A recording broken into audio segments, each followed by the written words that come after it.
can't believe it's come to this, I muttered to myself, reading a certain diary I found in my son's room. The entries were shocking, not something you would expect a kid to write. However, it clarified all the uneasy feelings I have had for days. I immediately reported it to the police. I am Natalie, 32 years old. I work part-time. I have been married to Freddie, also 32, and a company employee for 11 years. I still work at the fashion company where I was full-time until we had kids, thanks to a very understanding boss. Our son Joseph turns 10 this year, and we're starting to think about buying a house to set up a room for him for the future. But Freddie's attitude towards me and Joseph started changing. Joseph loves studying and gets high praise from his teachers for his grades. He's already doing well, but he still spends his time reading at the library or helping friends with their studies after school instead of playing outside. Once Joseph got a couple years into elementary school, Freddie started saying, "Kids should be playing outside. No need to study. They should be building strong bodies." He would send Joseph to the park in the cold without a jacket, or take away his books saying, "Too much reading will fill your head with weird ideas." At first, I was concerned about Joseph's lack of exercise, so I could understand Freddie's point, but I started to question him when his actions became excessive. I get where you're coming from, Freddie, but isn't this too much for Joseph? It's good to be active, but he doesn't need to be in light clothes, and he sets a time for reading, so no need to take his books away. "You're too soft, Natalie.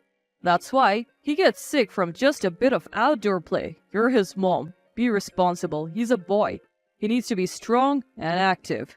Conversations about our son Joseph always ended in a stalemate, leaving me pondering what to do next. Whenever Freddie had a day off and wanted to take Joseph out, I made sure to go along. I did this to keep an eye on Joseph, ensuring he wasn't pushed too hard, and often suggested outings like going to the movies or visiting art museums. Joseph loves appreciating art, and when we would go to an art museum, he would eagerly share with me the knowledge he had gained from books. Freddie would say, "If you're going to places like that, I'm going to hang out with my friends." And he never once joined us. I tried to bridge the gap between Freddie's parenting approach and Joseph's interest. Eventually, I stopped trying, and we became increasingly divided within our home. After a while, Freddie said, "I don't want to waste my money on a child who won't listen to me. Let's cut down on Joseph's education expenses." The education expenses he mentioned were just a few tens of dollars a month for online courses, in addition to elementary school tuition. Frustrated, I decided to cover Joseph's course fees and any future learning activities with my own earnings and pre-marriage savings. Meanwhile, Freddie was spending the money he saved on new car parts and unnecessary upgrades like a new dash cam despite already renting one from the insurance company. Then one day, I got a call from my dad. He had hurt his back and asked if I could help him out with daily chores until he was better.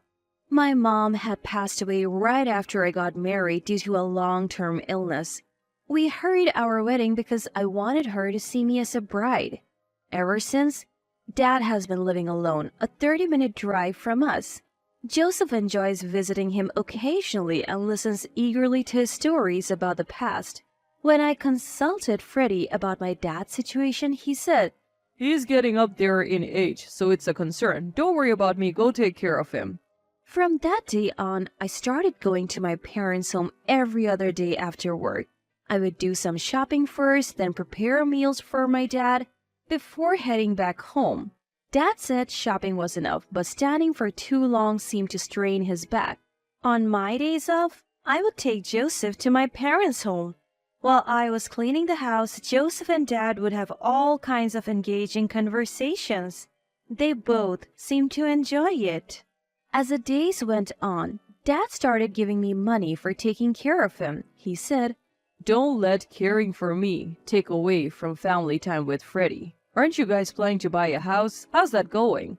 Actually, we had already narrowed it down to a few properties. We just had to choose one.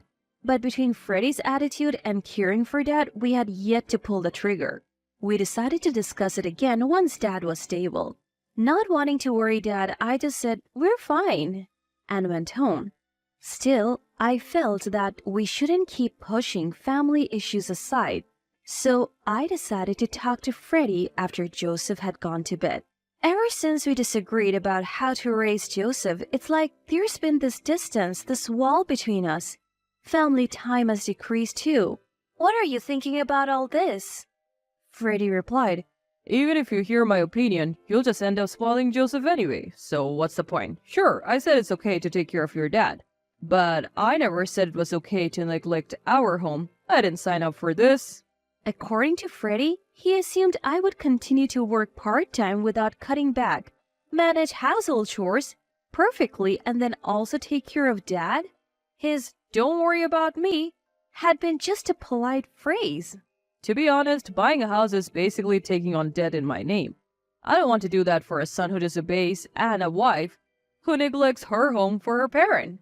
Freddie said, exhaling deeply as if to criticize my recent actions. But I'm working every day too, I argued. Plus, you go out with your friends on your days off and never play with Joseph. Just because things aren't going your way doesn't mean you can neglect parenting. Why should I have to spend my days off going to boring museums and libraries? I would understand if it were baseball or soccer. Freddie countered, making it clear he had no intention of compromising on what Joseph wanted to do. I was utterly dumbfounded by Freddie's comments, proving he's unreliable as a husband and as a dad. Initially, every time Freddie took Joseph out for some exercise, he didn't properly hydrate him, made him run endlessly, and didn't hold back when kicking or throwing balls. Not only did Joseph not enjoy these outings, but he also ended up getting injured or bedridden for days. Because of this, Joseph became afraid to go out with Freddie, and I had to worry excessively about their activities becoming downright dangerous. I have repeatedly told Freddie to be more considerate and moderate when it comes to Joseph's exercise, but Freddie never listened. Frustrated, I almost gave up on finding a solution. The unresolved tension weighed on my mind, especially with a home purchase and our family life at stake. Surprisingly, the problem was solved sooner than I thought. The day after our talk, Freddie apologized to me. According to Freddie, a conversation with a colleague who also had children led to this change of heart. Freddie's colleague was so shocked and disillusioned by his story that they said, You're not just failing as a dad, but as a husband too. Your wife could rightfully report you for this. Feeling grateful to Freddie's colleague, I accepted his apology in hopes of improving our family relationship.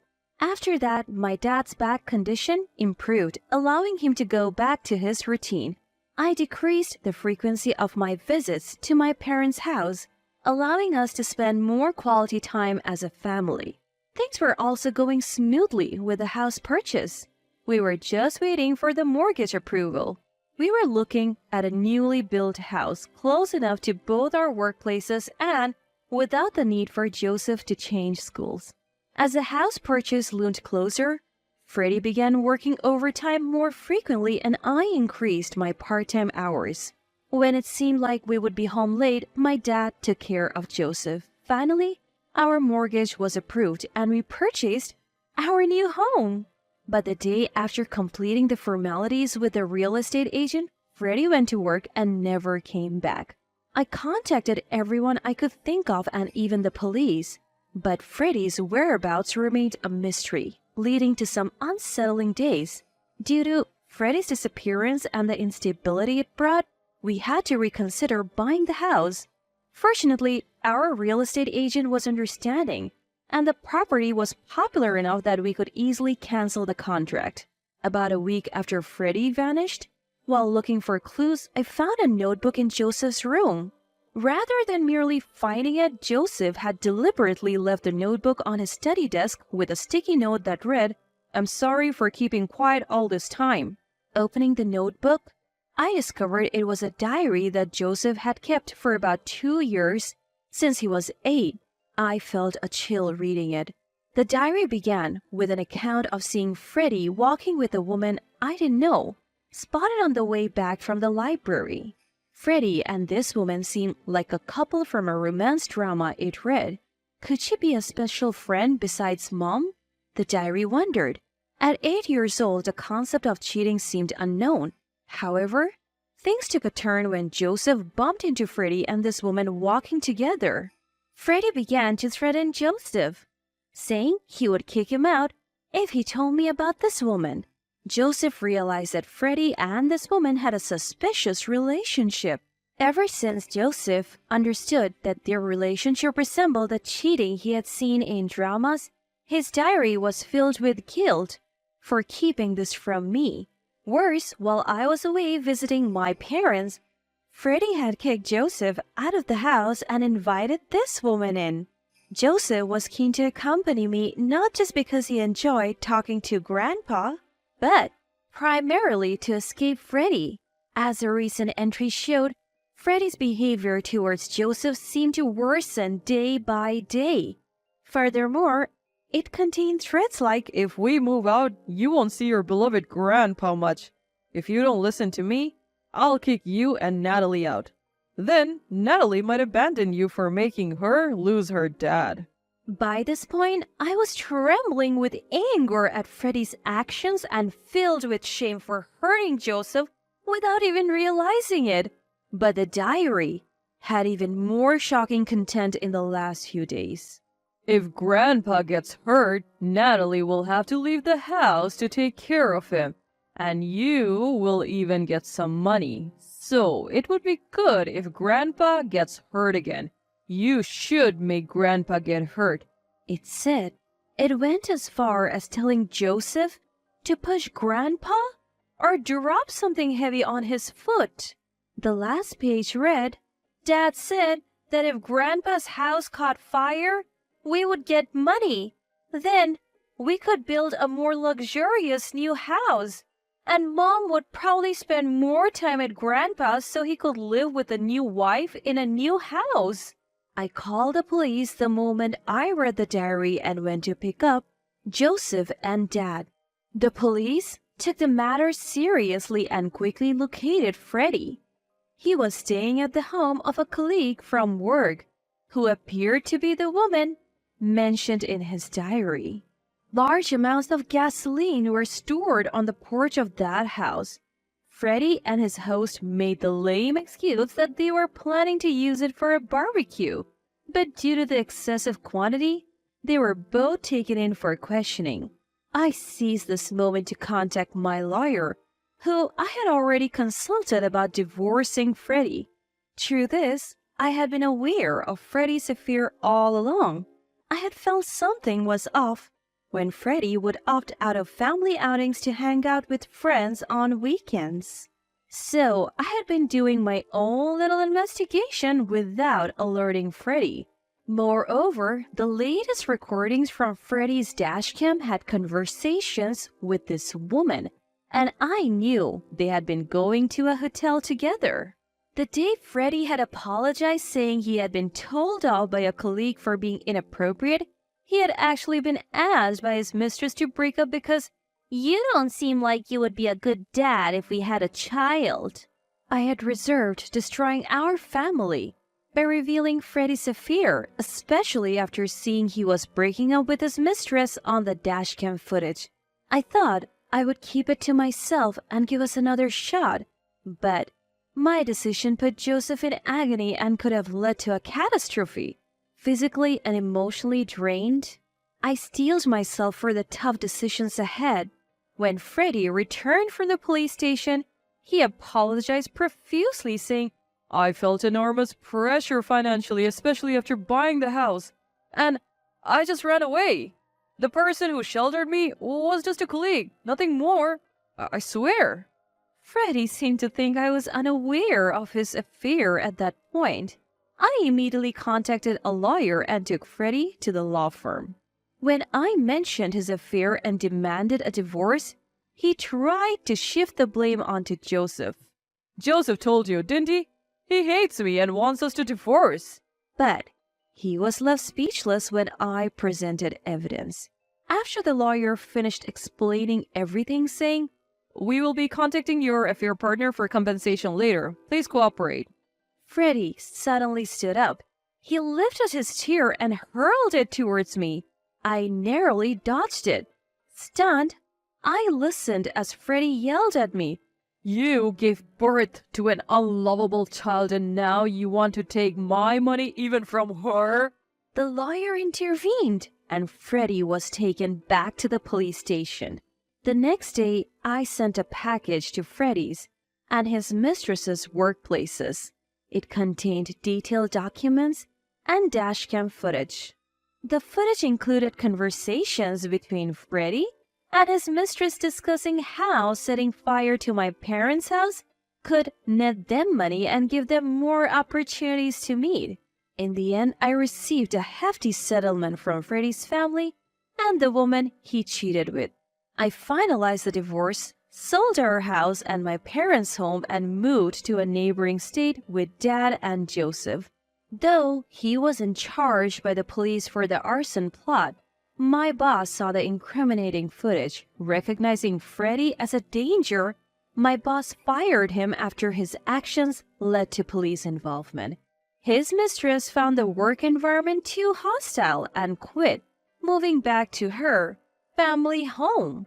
As for Freddie, his parents took him back in, but are keeping a close eye on him. They were planning to kick him out, but grew concerned he might harm me or their grandchildren after he complained about holding a grudge against me. Now, he lives under strict conditions, no car, no phone, and any money he makes doesn't go directly to him but is managed by his parents. After all the drama, I focused on Joseph's emotional well-being for a while. I also attended counseling to recover mentally. I'm truly grateful that Dad has been the rock in our lives. Joseph has become much happier now that Freddie is out of the picture. He's enjoying his days with new friends in our new place. I was planning to leave the company I have been with for years, but my understanding boss offered me an opportunity to work remotely, managing an online store. Joseph has developed an interest in art and is now attending a local art class. As for Dad, he is living a relaxed life enjoying gardening at our new home with a yard.